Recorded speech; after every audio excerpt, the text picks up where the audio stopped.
Hey, I'm Jack Gately, and welcome to the first edition of the mini studio. So some of you might be noticing on my Twitter, I've been setting up this small little studio in downtown Boston to interview what I consider to be interesting people. And we have our first guest here at the mini studio today. Today's August, Friday the 31st, right? Tomorrow is the big move-in day for us real estate people. We're all kind of pumped up about that. We'll talk about housing later on. But I'd like to introduce my first ever guest here at the mini studio, and his name is Ed Lyons. You probably know him from Twitter and your very mysterious Twitter handle, which is Mysterious Rook.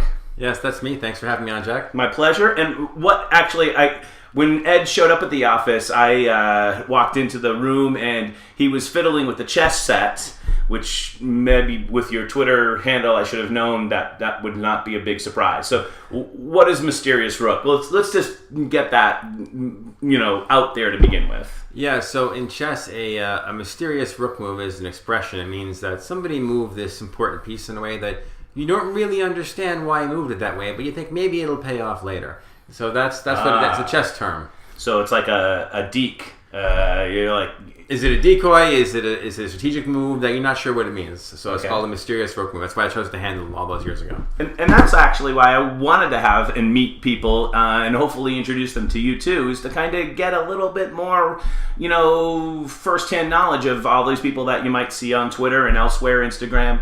So hopefully you'll get to learn a little bit more about Ed. I already learned something new already. Yeah, I've never been interviewed as me before, just for political views. All right, well, let's get into politics right away. First off... Oh, well. That didn't last long.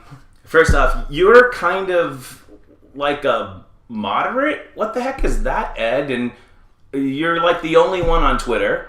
So is the middle being a lonely place nowadays? It is in the world of activism. There are plenty of ordinary Americans and people in Massachusetts who have mixed views and are reasonable, but they're not really activists usually.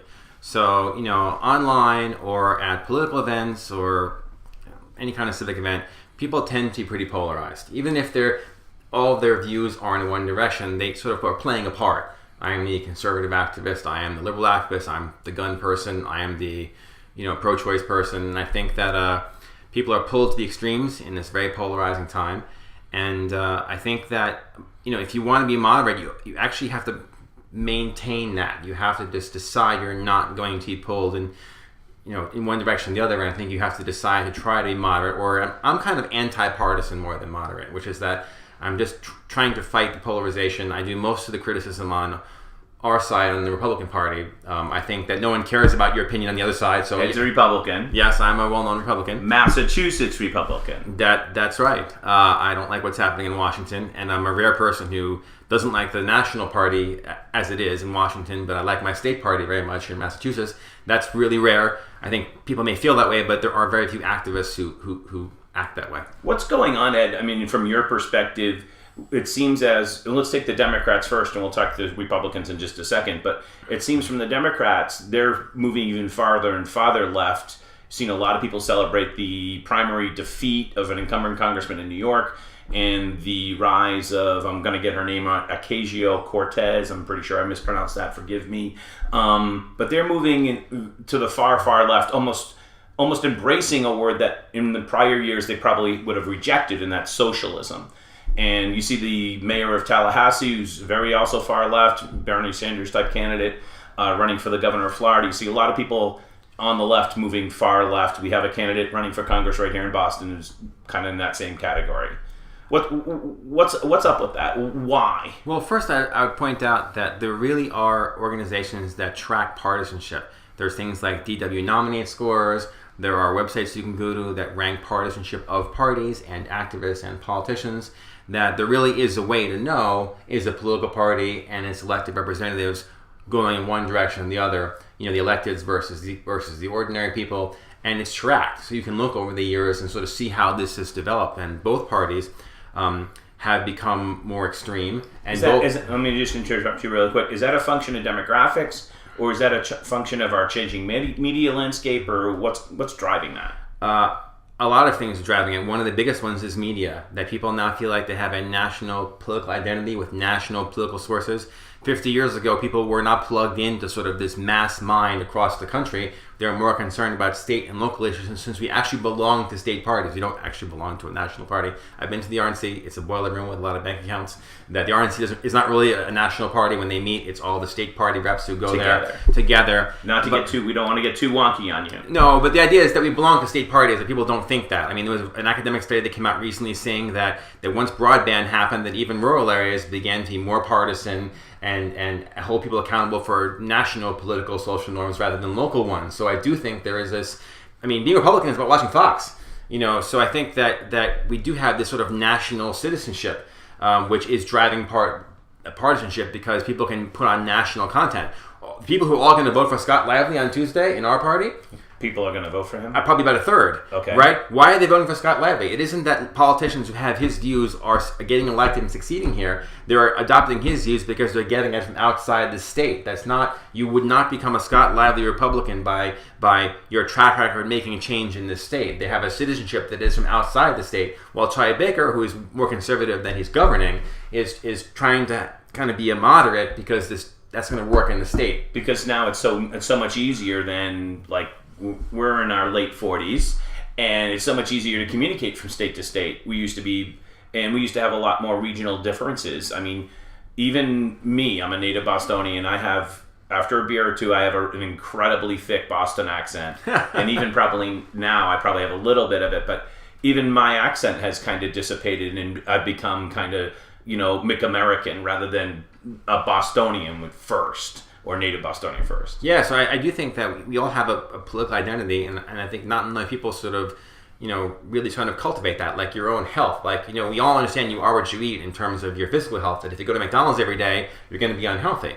You have to sort of say, like I do, that if you read partisan blogs every day and you watch Fox or MSNBC every day, you are what you eat. You're going to be like them and use their words and their ideas, whether you like it or not.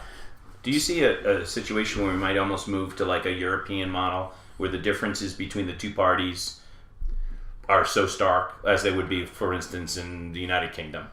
We have that now. We just don't own up to that. That I think that the party's situation is different in Europe. A lot of countries have more than one, kind of right-wing or left-wing party. Their politics are different than ours. But the polarization in America is what we've never seen before. It is what our founding fathers were very, very worried about, that this would happen, which is why they didn't like parties and factions. George Washington warned us in his farewell address not to be like this, and we are what he worried about. And we need more people to think about their partisanship and more people to criticize their own side in order to help kind of reform the parties a bit.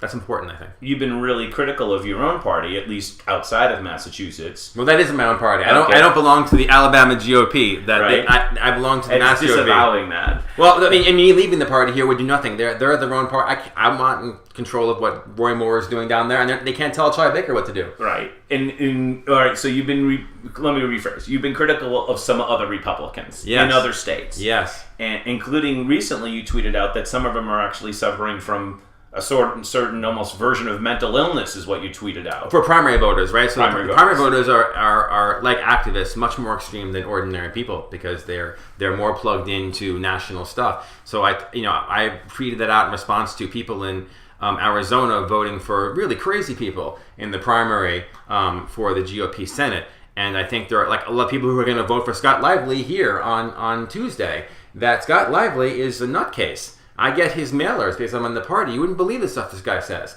And why are people voting for Scott Lively? I don't get the mailers.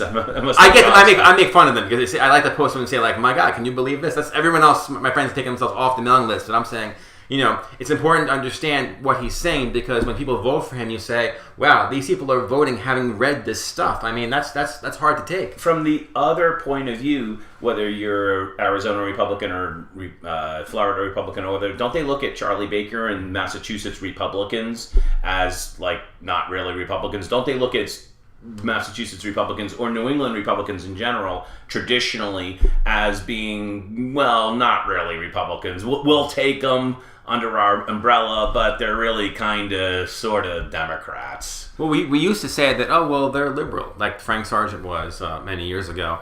And that was fine. It used to be, in New England, that people like Chris Shays in Connecticut, and right. That they're kind of liberal.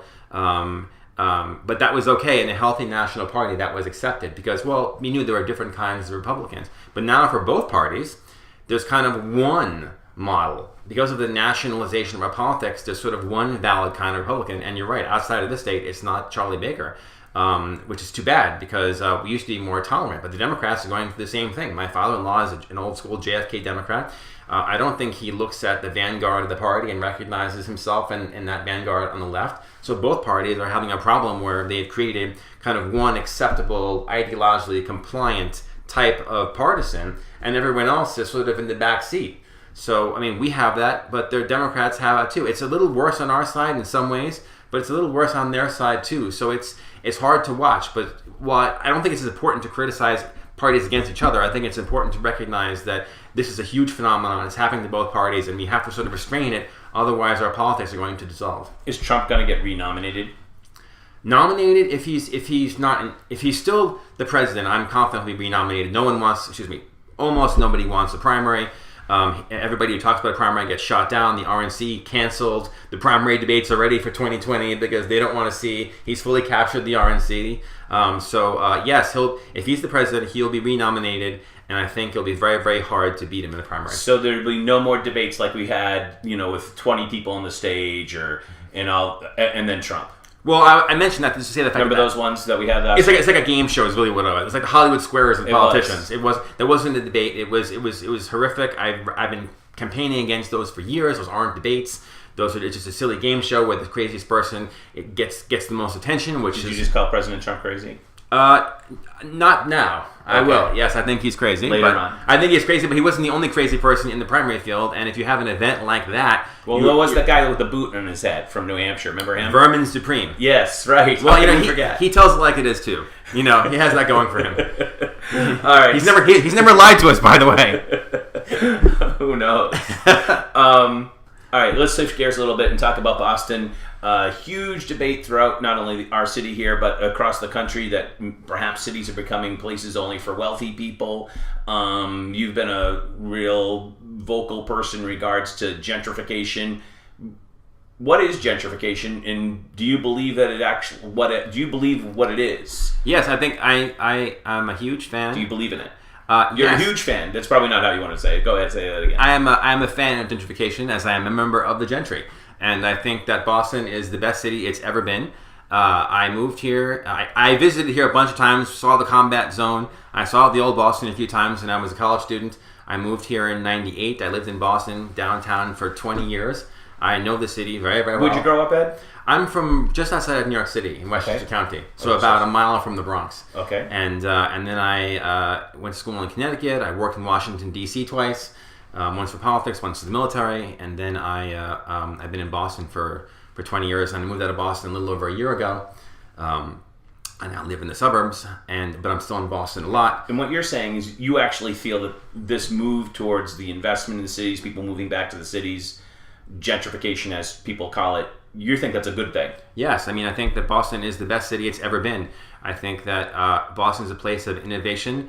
It's a place of greater diversity, of greater self-actualization by more kinds of people. This isn't the old white Irish Boston. There are now many people who feel comfortable in Boston.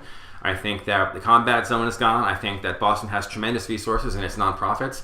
I think there's much more social justice than before. I'm really impressed with a lot of things about the city. I've seen real change in City Hall. I think it's wonderful. I think Boston still has tremendous problems of inequality, of racism, of some structural problems it has. The school system still has tremendous problems.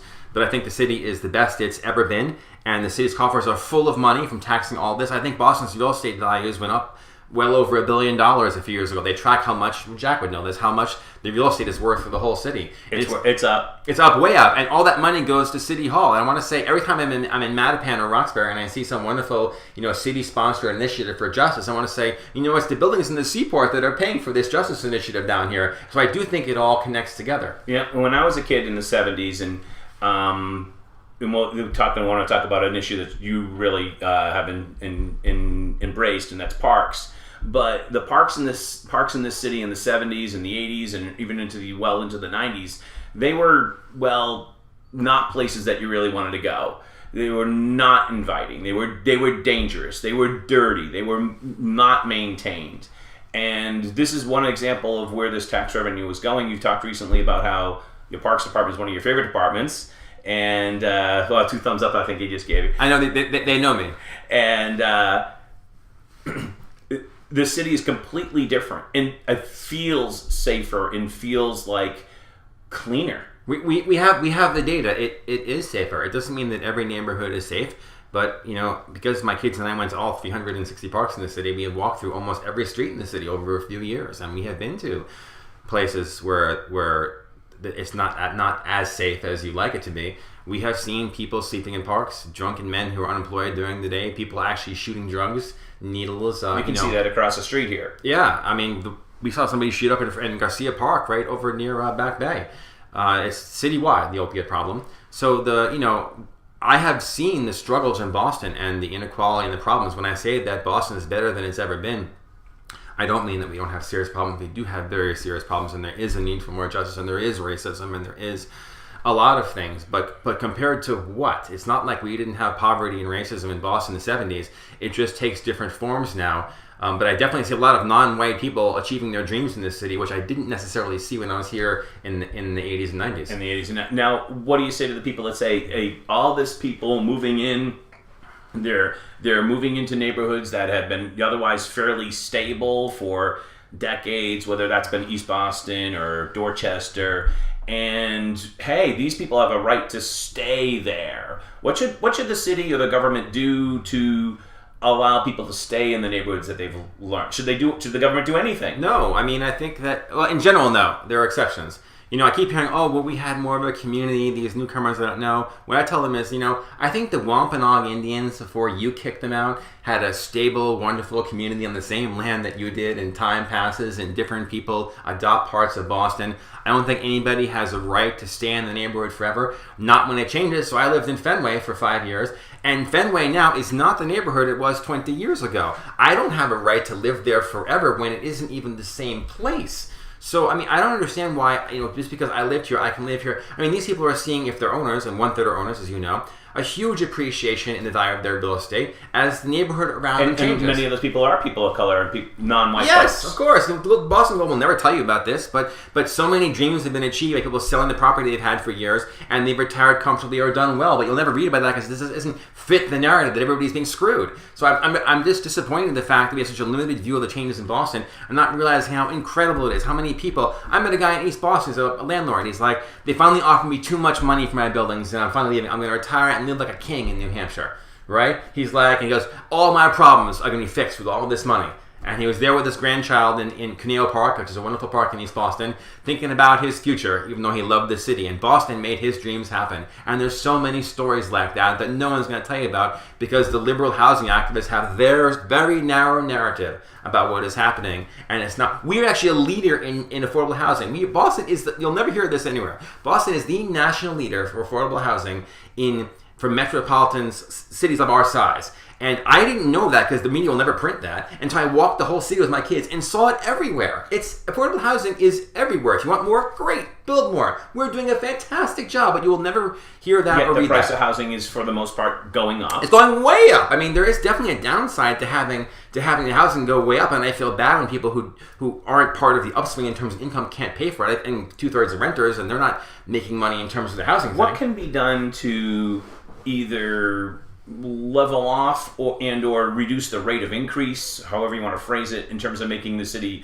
more affordable, especially for families, so it doesn't just become a place where either you go and live when you're younger or you go and live when you're older after you made a boatload of money and live in Millennium Tower or something like that. How do you hit that sweet spot of the so-called middle class?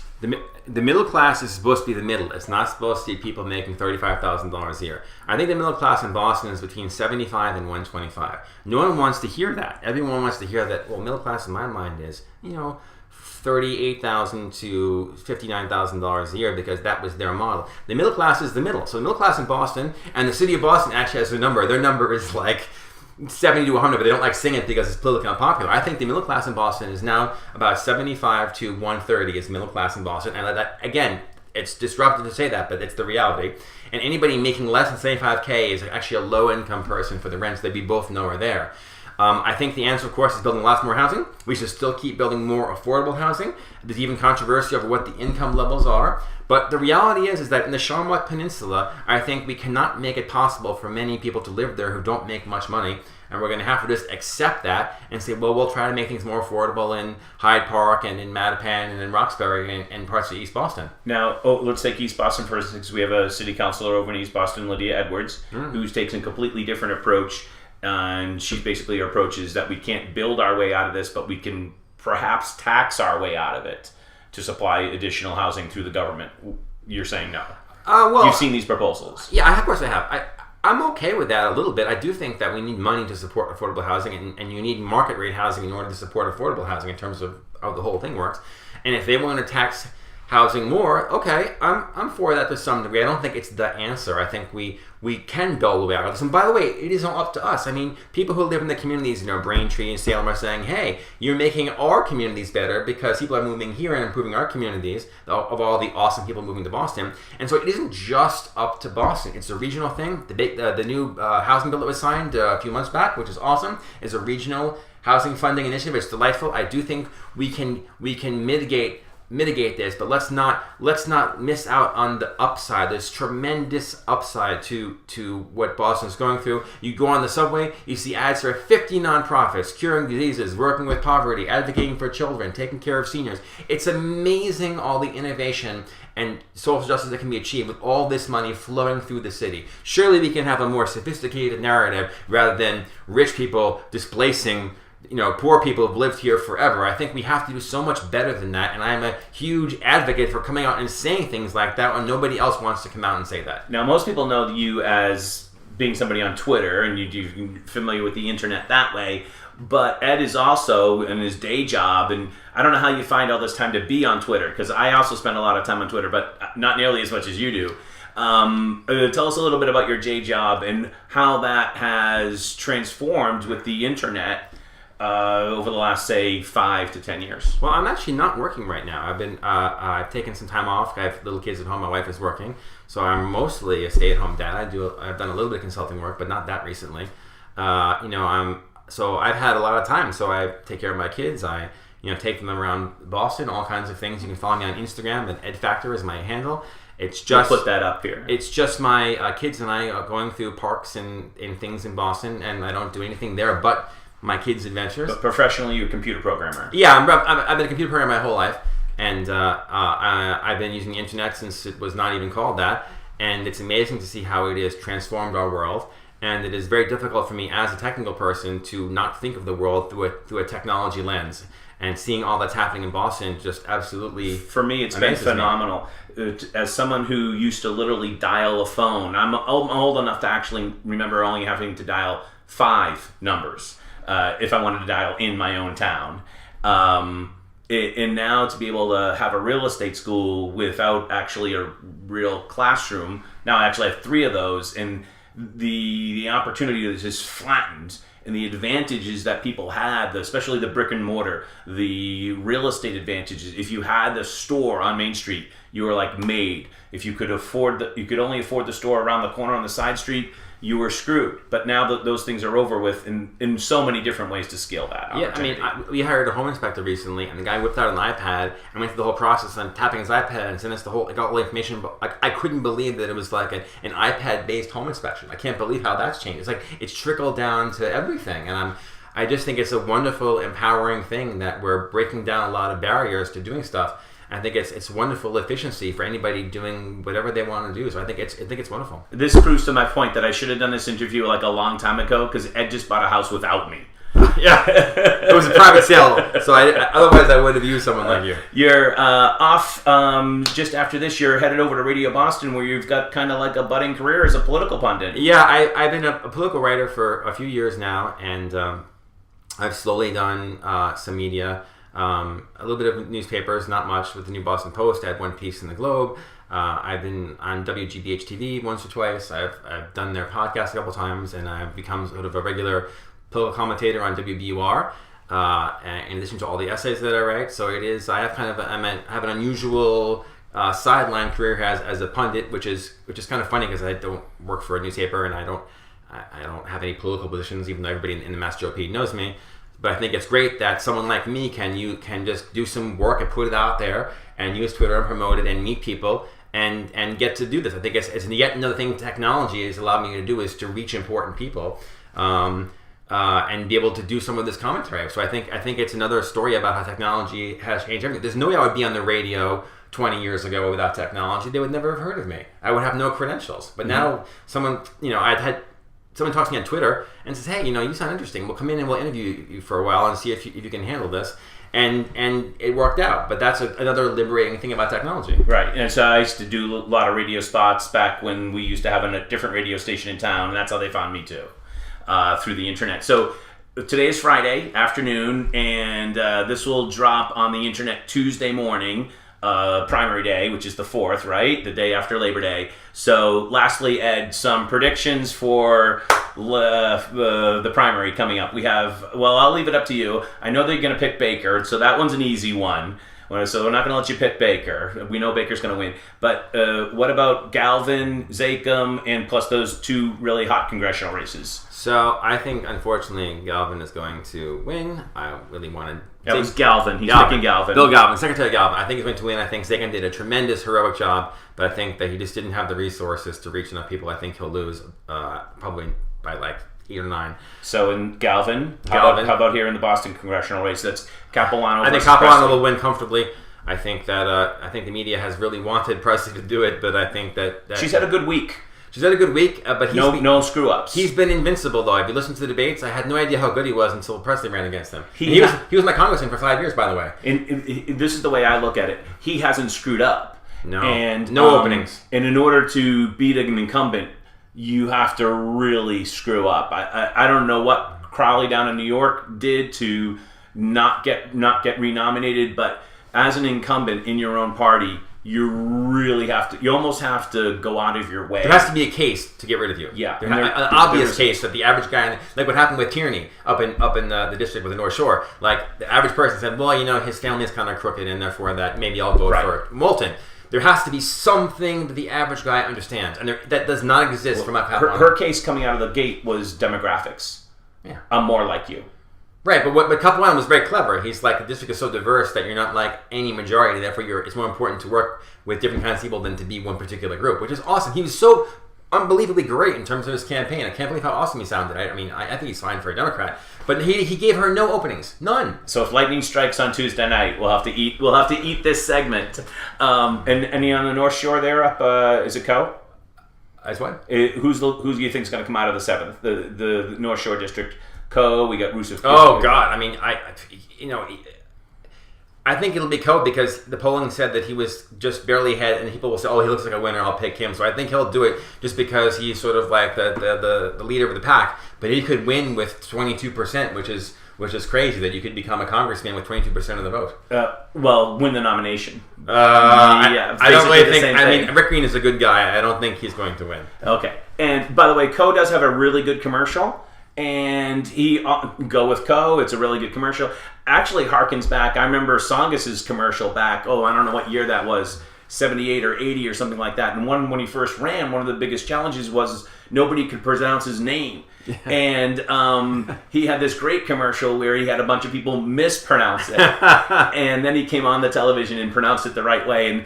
And if I remember too, Capilano had a great commercial when he first ran too. So, hey, thanks for coming. This is Ed Lyons. I hope that you follow him on Twitter and on Instagram, especially if you like Boston Parks. It's so great to have you in here. Thanks very much. Thanks for having me on, Jack.